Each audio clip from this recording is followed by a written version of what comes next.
Hello बच्चों आज हम class 12 chapter number 4 determinant start कर रहे हैं। डिटरमिनेंट पार्ट नंबर 1 स्टार्ट करते हैं बच्चों। डिटरमिनेंट क्या होता है? Determinant refers to the one associate value of square matrix. बच्चों डिटरमिनेंट क्या होता है? किसी भी स्क्वायर मैट्रिक्स की एक एसोसिएट वैल्यू को हम डिटरमिनेंट कहते हैं। फॉर एग्जांपल कोई मैट्रिक्स है ए, हमारे पास कोई मैट्रिक्स ए है, इसका डिटरमिनेंट कैसे लिखते हैं? Determinant represented by det of a, मतलब डिटरमिनेंट ऑफ ए। या तो हम इसको डिटरमिनेंट ऑफ ए लिखते हैं या फिर हम इसको दो वर्टिकल लाइन के बीच में ए लिखते हैं या फिर इसको हम डेल्टा से भी रिप्रेजेंट करते हैं। ये एक एसोसिएट वैल्यू होती है बच्चों सभी स्क्वायर मैट्रिक्स की। ये सिर्फ स्क्वायर मैट्रिक्स में ही निकलता है, ये किसी और या रेक्टेंगुलर रो और किसी मैट्रिक्स में नहीं निकलता है। सिर्फ स्क्वायर मैट्रिक्स की बात करते हैं। और स्क्वायर मैट्रिक्स क्या होती है बच्चों? जहां पे m इक्वल टू क्या हो, n।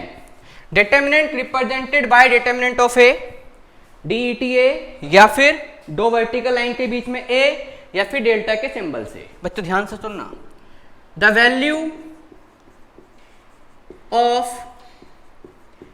Determinant may be positive, negative और जीरो। बच्चों इसकी वैल्यू पॉजिटिव भी हो सकती है, नेगेटिव भी हो सकती है और जीरो भी हो सकती है। अब हम इसकी बात करते हैं, बहुत ध्यान से देखना। मान लो कोई मैट्रिक्स है ए, सबसे पहले हम बात करेंगे डिटरमिनेंट ऑफ मैट्रिक्स 1 इंटू 1, मतलब 1 इंटू 1, मतलब जिसमें एक रो एक कॉलम है। तो सिंपल सी बात है, जब एक रो एक कॉलम होगी तो वो स्क्वायर मैट्रिक्स ही, क्योंकि स्क्वायर मैट्रिक्स क्या होती है? जहां पे रो और कॉलम एक दूसरे के इक्वल हो। जैसे मान लो लिखा है 3, अगर आप ध्यान से देखते हो ये मैट्रिक्स है जिसमें रो और कॉलम एक दूसरे के इक्वल है, स्क्वायर मैट्रिक्स है। और डिटरमिनेंट क्या होता है? It is the one associate value of the square matrix.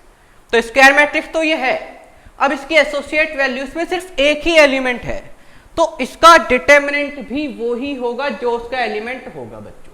मतलब 3 ही इसका डिटरमिनेंट है, क्योंकि एक एसोसिएट वैल्यू और एक ही एलिमेंट है, तो जो एक ही एलिमेंट है वो ही उसका डिटरमिनेंट बन जाएगा बच्चों। दूसरी बात, ये तो पहली बात रही कि 1 इंटू 1 मैट्रिक्स की। दूसरी बात, determinant of order 2 into 2 matrix, मतलब जब हमारे पास 2 इंटू 2 की मैट्रिक्स होगी। जैसे क्या होगा बच्चों? A11, A12, A21, A22, 2 into 2। जब इसका डिटरमिनेंट निकालते हैं तो क्या होता है? ध्यान से देखना, ये दोनों कैसे एलिमेंट हैं? डायगोनल। सीखा था बच्चों हमने, ऐसे एलिमेंट को हम क्या कहते हैं? Diagonal elements. और ये कैसे एलिमेंट हैं? Non diagonal. तो बच्चों अगर हमें इसका डिटरमिनेंट निकालना है तो डिटरमिनेंट होता है product of diagonal element minus product of non diagonal element.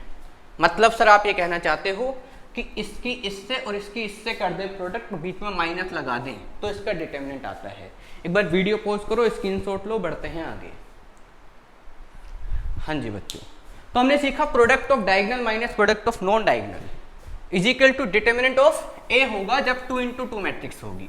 जैसे मान लो हमारे पास कोई एक मैट्रिक्स लिखी है ए, हमारे पास ए मैट्रिक्स है जो कि क्या है 2 3 4 6, 2 इंटू 2। मुझे इसका डिटरमिनेंट निकालना है। मैंने कहा डिटरमिनेंट क्या होता है? Product of diagonal minus product of non diagonal. तो अगर मैं इसका डिटरमिनेंट निकालूंगा तो 6 2 12 -12, बात ठीक। इट में भी 0 और नेगेटिव और पॉजिटिव कुछ भी हो सकता है। एक और एग्जांपल से समझते हैं। मान लो लिखा है a इक्वल 1 2 3 4, कह रहे हैं डिटर्मिनेंट निकालो, तो 4 - 6 कितना आएगा बच्चों? -2। ये नेगेटिव भी हो सकता है, पॉजिटिव भी हो सकता है और 0 भी हो सकता है। तो product of diagonal minus product of non diagonal, ये 2 × 2 मैट्रिक्स का डिटर्मिनेंट निकलता है। अब बात करते हैं बच्चों 3 × 3 का। तीसरी बात, डिटर्मिनेंट ऑफ 3 × 3 मैट्रिक्स। बच्चों 3 × 3 मैट्रिक्स के डिटर्मिनेंट हमें निकालना है जिसमें 3 रो हो 3 कॉलम हो। जब हमारे पास 3 रो 3 कॉलम होंगे देन उसका डिटर्मिनेंट हमें निकालना है, मतलब स्क्वायर मैट्रिक्स है 3 × 3 की। तो हमें एक बात ध्यान रखनी है। पहली बात, जो स्क्वायर मैट्रिक्स होती है 3 × 3 में, वो किस फॉर्म में होगी बच्चों? a11 a12 a13 a21 a22 a23 a31 a32 और a33। बच्चे इसको करने से पहले हमें 2-3 बातों का ध्यान रखना है। कैसे? ध्यान से सुनना प्लीज।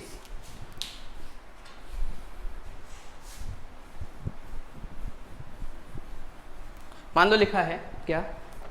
अच्छा, हमें इतना पता है कि जो एलिमेंट होता है वो हमेशा a i j की फॉर्म में होता है।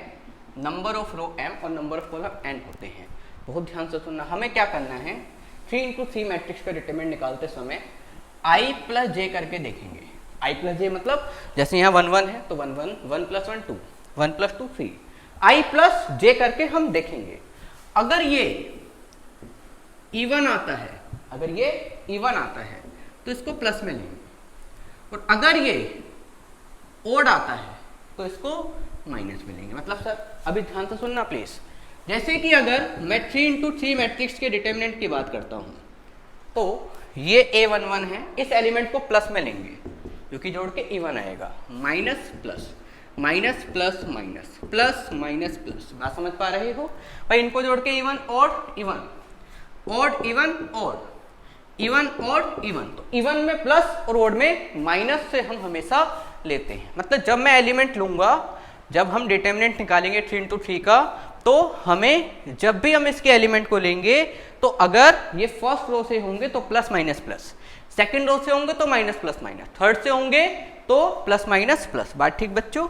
एक बार वीडियो पॉज करो, स्क्रीनशॉट लो। अब भाई क्वेश्चन के साथ समझते हैं कि सर आप क्या कहना चाहते हो। बच्चे बहुत ध्यान से देखना। मैंने कहा मान लो हमारे पास कोई मैट्रिक्स लिखी है 3 × 3 की, 4 3 1 2 0 1 -1 2 3। मान लो ये कोई मैट्रिक्स है, कह रहे हैं इसका डिटरमिनेंट निकालो। जब बच्चों हम इसका डिटरमिनेंट निकालेंगे तो जब 3 × 3 मैट्रिक्स होती है, बहुत ध्यान से सुनना, जब 3 × 3 मैट्रिक्स होती है तो हमें कुछ बातों का ध्यान रखना होता है। जब हम डिटरमिनेंट निकालते हैं तो किसी एक रो से निकालते हैं, किसी कॉलम से निकालते हैं। किसी भी एक रो को लेंगे, किसी भी एक कॉलम को लेंगे। फॉर एग्जांपल मैं अभी ले रहा हूं 1, जिस रो से हम करेंगे उसको लिखेंगे एक्सपेंड अलोंग रो 1 या R1। ठीक है, हम फर्स्ट रो से एक्सपेंड कर रहे हैं इस मैट्रिक्स का डिटरमिनेंट निकालते समय। जब हम फर्स्ट रो से करते हैं बच्चों तो ये प्लस माइनस प्लस होता है और ये माइनस प्लस माइनस होता है और ये प्लस माइनस प्लस होता है, लेकिन हम फर्स्ट रो की बात कर रहे हैं। जब मैं फर्स्ट रो से करूंगा बच्चों तो बहुत ध्यान से सुनना, डिटरमिनेंट को सिंबलाइज करूंगा 2 वर्टिकल लाइन के बीच से। पहले अगर फर्स्ट रो से कर रहे हो तो पहले फर्स्ट रो का फर्स्ट एलिमेंट जो कि कितना है 4 हमने ले लिया, फर्स्ट रो का फर्स्ट एलिमेंट। अब ये कौन सा एलिमेंट है? फर्स्ट रो का फर्स्ट कॉलम, इसको हाइड कर लो।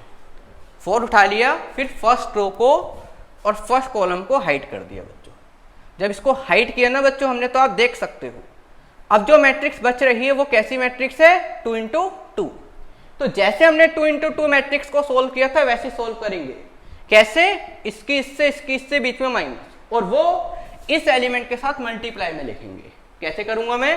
4 × इसका डिटरमिनेंट 0 -2 देन। अब ऐसे ही इसको लूंगा, लेकिन ये एलिमेंट किस में आएगा? माइनस में। तो -3, मान लो ये माइनस का होता -3 तो ये प्लस हो जाता। अब क्या करूंगा, फर्स्ट रो का सेकंड कॉलम हाइड करूंगा, फर्स्ट रो का सेकंड कॉलम, तो 6 प्लस 1, देन प्लस का 1 लूंगा। अब क्या करूंगा, फर्स्ट रो का थर्ड कॉलम हाइड करूंगा, तो अब ये भी 2 इंटू 2 बच रही है, तो इसकी इससे 4 माइनस 0, बात ठीक। अगर हम फर्स्ट रो से कर रहे हैं तो फर्स्ट रो के सभी एलिमेंट लेंगे, सेकंड रो से करेंगे तो सेकंड के, थर्ड से करेंगे तो थर्ड से, फर्स्ट कॉलम से करेंगे तो कॉलम के लेंगे, जिससे भी कर रहे हैं उस रो के सभी एलिमेंट को लेंगे और उसको हाइड करते रहेंगे। अब इसको सॉल्व करते हैं पहले।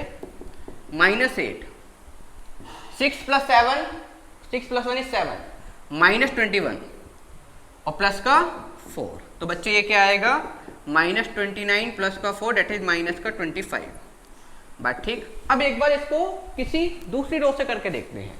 मान लो मैं सेम क्वेश्चन को रो 2 से कर रहा हूं, एक्सपेंड अलोंग रो नंबर 2। अब रो 2 के अलोंग एक्सपेंड कर रहे हैं। जब मैं रो 2 के अलोंग एक्सपेंड करूंगा तो बच्चों क्या होगा, इस एलिमेंट को लूंगा, माइनस प्लस माइनस, अब माइनस का 2 लूंगा। अब ये किसका है, फर्स्ट रो का सेकंड रो का फर्स्ट कॉलम, सेकंड रो का फर्स्ट कॉलम। अब ये बचा, ये बचा और ये बचा, 2 इंटू 2 मैट्रिक्स बच रही है बच्चों। देन मैं क्या करूंगा, इसकी इससे, इसकी इससे, अब ये तो हट गया क्योंकि हमने जब लिया था तो प्लस माइनस प्लस, अब हम इसको ले रहे हैं माइनस प्लस माइनस, तो सेकंड रो का फर्स्ट कॉलम हाइड हो गया, तो क्या होगा 9 माइनस 2, बात ठीक। अब ऐसे ही इसको लेंगे बच्चों, ये प्लस में आएगा, अब ऐसे भी ये 0 है, कुछ भी आए इनटू में 0 ही रहेगा, लेकिन हम लिख रहे हैं फिर भी, तो ये कितना आएगा 12 प्लस का 1, ठीक है, क्योंकि 4 3 जा 12 माइनस 1 तो प्लस 1 हो जाएगा क्योंकि बीच में माइनस आएगा।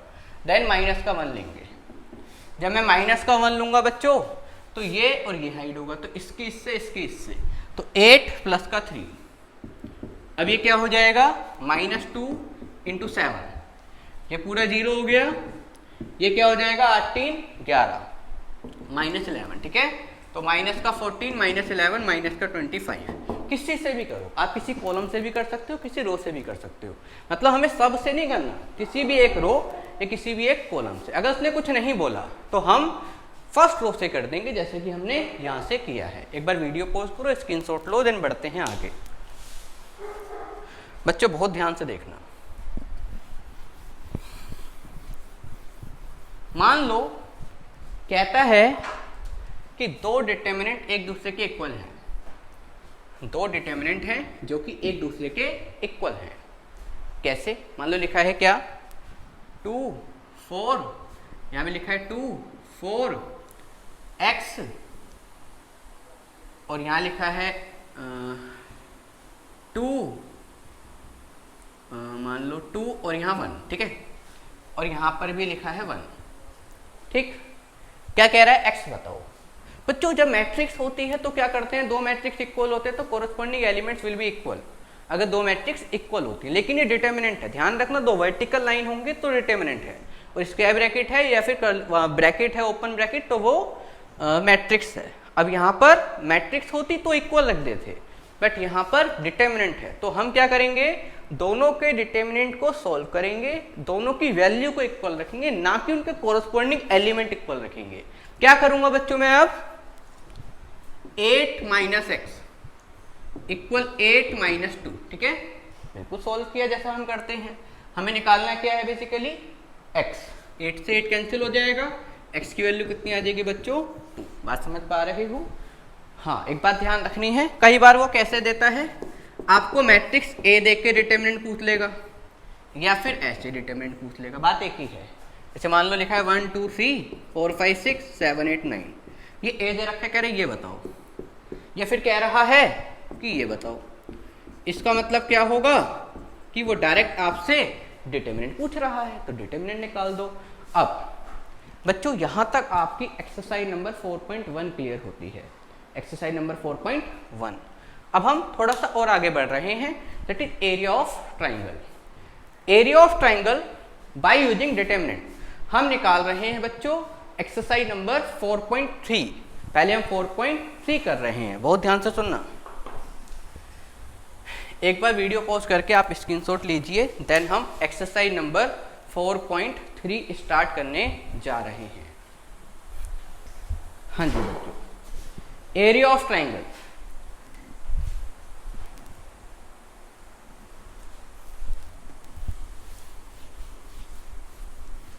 Exercise number 4.3, area of triangle by using determinant.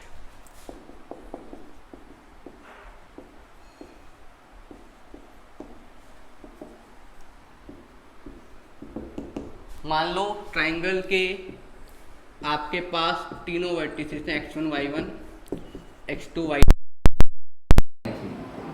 आपको याद होगा बच्चों, आपने 11th क्लास में और 10th क्लास में भी एरिया ऑफ ट्राइंगल निकालना सीखा था।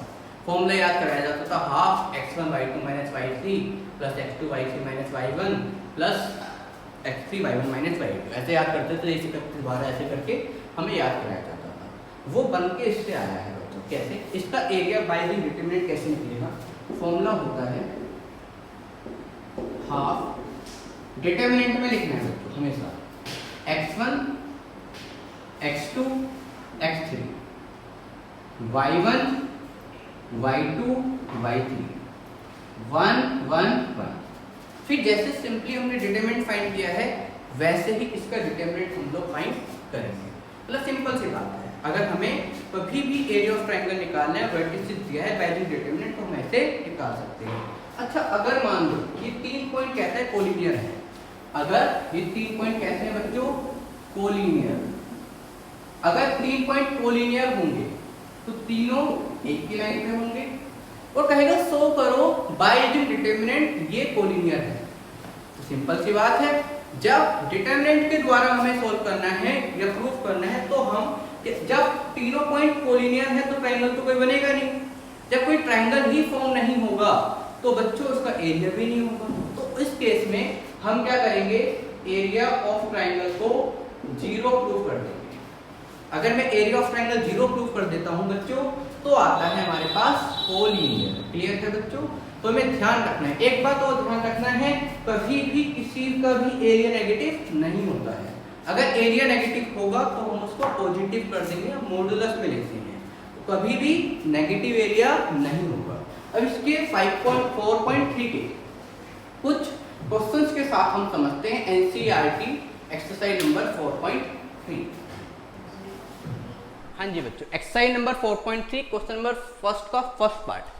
बच्चों तीनों पॉइंट हमें गिवन है, तो area of triangle is equal to होगा 1 6 4 x1 x2 x3 0 0 3 y1 y2 y3 और 1 1 1 और हाफ।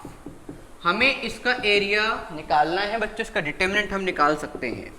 एरिया ऑफ ट्रायंगल क्या होगा, पहले 1 लिया, सेम डिटरमिनेंट एक्सपेंड अलोंग रो 1, एक्सपेंड अलोंग रो नंबर 1 हम कर रहे हैं। तो 1 लिया, इसकी इससे 0 माइनस 3 जो हमने सीखा था -0, इसकी इससे 6 माइनस 4 प्लस 1, इसकी इससे 18 माइनस 0। तो बच्चों हम देख सकते हैं, अब इसको सॉल्व करते हैं तो 1/2 -3 तो 0 हो गया और ये प्लस का 15 कितना आएगा बच्चों, प्लस का 18 15/2 स्क्वायर पर यूनिट, क्योंकि जो एरिया होता है वो स्क्वायर पर यूनिट में होता है।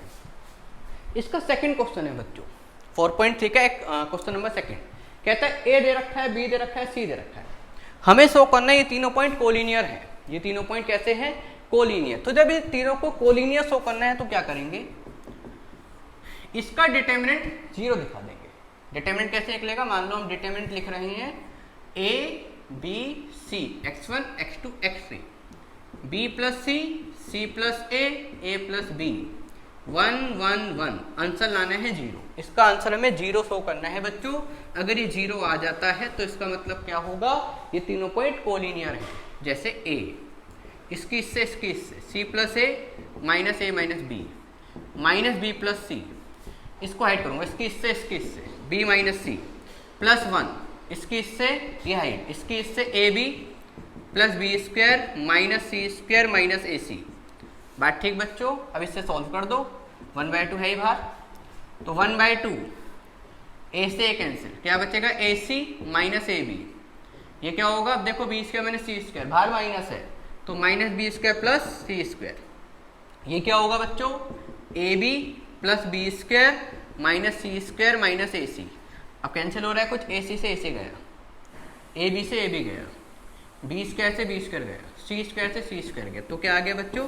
जीरो। और अगर एरिया ऑफ ट्राइंगल जीरो होता है तो इसका मतलब वो कैसे पॉइंट्स होते हैं बच्चों? कोलिनियर। एक बार वीडियो पॉज करो, स्क्रीनशॉट लीजिए बच्चों। देन अब हम इसके कुछ और क्वेश्चंस के साथ आगे बढ़ रहे हैं। एक्सरसाइज नंबर 4.3 क्वेश्चन नंबर 3 देखो बच्चों, कहता है फाइंड द वैल्यू ऑफ के। इस बार हमें एरिया ऑफ ट्राइंगल दे रखा है, इस बार हमें एरिया ऑफ ट्राइंगल दे रखा है। मतलब अगर वो एरिया ऑफ ट्राइंगल आपको दे देगा तो ये जो तीन फिगर हैं या तीन जो वर्टिसेस हैं उनमें से एक फिगर मिस कर देगा।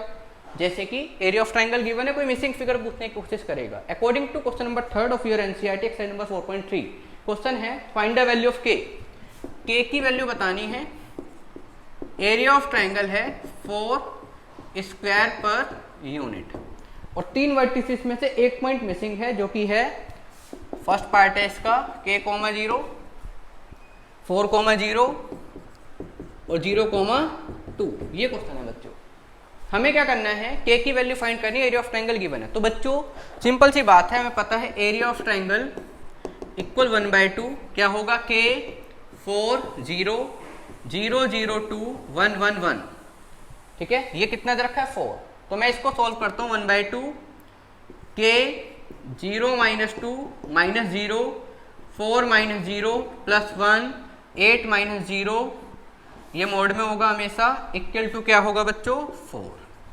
अब हमें ध्यान रखना है, जब मैं यहाँ से वैल्यू निकालूंगा कोई मिसिंग फिगर, तो हमें इतना पता है एरिया ऑफ ट्रायंगल कभी नेगेटिव तो होगा नहीं, तो वो हमेशा देगा तो पॉजिटिव। लेकिन हो सकता है ना ऐसा कि के की कोई ऐसी वैल्यू जिससे आंसर नेगेटिव आ रहा हो, क्योंकि एरिया तो हमेशा पॉजिटिव ही होगा, क्योंकि वर्टिसेस तो हो सकते हैं ना बच्चों। तो वहां पर 2 वर्टिसेस पॉसिबल हो सकते हैं, के की वैल्यू 2 हो सकती है। तो जब भी ऐसा क्वेश्चन से हम कोई मिसिंग फिगर निकाल रहे होंगे तो इस मोड को या डिटर्मिनेंट को हम दो बार खोलेंगे बच्चों, एक बार प्लस में और एक बार माइनस में। पहले इसको फाइनली सॉल्व करते हैं जितना आता है। इसको मैं लिख सकता हूँ 8 इक्वल, है ना, मोड में है ये k -2k, ये तो 0 हो गया, प्लस का 8 है ना बच्चों। अब इसको 2 बार खोलेंगे, प्लस में एक बार माइनस में। क्या लिखूंगा? -2k + 8 = 8, -2k + 8 = -8। क्यों? क्योंकि माइनस में खुलेगा तो उसको मैं वहां ले जा सकता हूँ। अब यहाँ से k की वैल्यू कितनी आ जाएगी? 0। और यहाँ से -2k = -16, k की वैल्यू कितनी आ जाएगी? 8। तो मतलब k की 2 पॉसिबल वैल्यू हो सकती हैं, 0 और 8। बात ठीक बच्चों? क्वेश्चन नंबर 3 का फर्स्ट पार्ट है, सेकंड आप लोग खुद कर सकते हो। अब ध्यान से सुनो, इक्वेशन पूछता है, equation by using determinant, equation of line. Video pause करो, स्क्रीनशॉट लो, देन क्वेश्चन नंबर 4 की तरफ आगे बढ़ते हैं।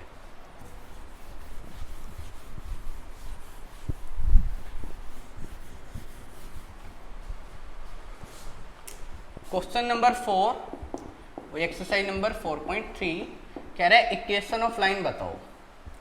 Equation of line by using determinant, determinant का यूज करके इक्वेशन ऑफ लाइन बनानी है।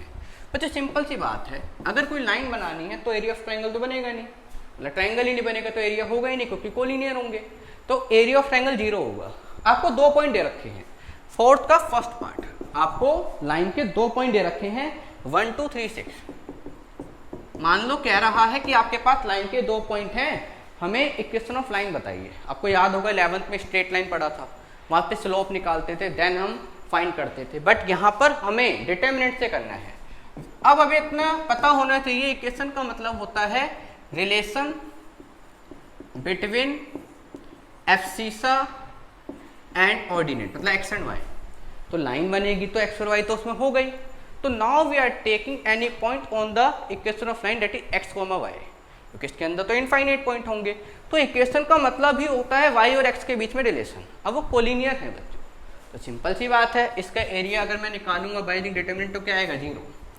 सॉल्व कर दो, 1 3x 2 6y।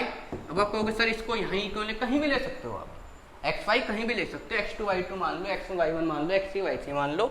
हमने x3 y3 माना, x1 x2 x3 y1 y2 y3। अब इसे सॉल्व कर दो, 1 6 - y minus 2 3 minus x plus का 1 3y minus 6x equal to 0 है ना। तो 1/2 ये कितना आएगा बच्चों, दोबारा देखो 6 माइनस वाई माइनस का 2 3 माइनस एक्स प्लस का 1 3y माइनस 6 जो अभी अभी सिखाया था। ये कितना होगा बच्चों, 6 माइनस वाई माइनस का 6 प्लस का 2x प्लस का 3y माइनस का 6x इक्वल टू 0। अब 6 से 6 गया, ये क्या बचा बच्चों हमारे पास 1/2 2x माइनस 6x माइनस का 4x और ये 3y माइनस का y प्लस का 2y equal to 0। It can be written as minus 2x plus y equal to 0। तो y इक्वल टू 2x बन गई बच्चों equation of line in the terms of x and y। तो आप exercise number 4.1 और 4.3 इन दोनों को कंप्लीट करो। नेक्स्ट वीडियो के साथ मिलते हैं एक्सरसाइज नंबर 4.4 के साथ, लेकिन पहले चैनल को सब्सक्राइब करो और शेयर करो और लाइक करो। Thank you so much.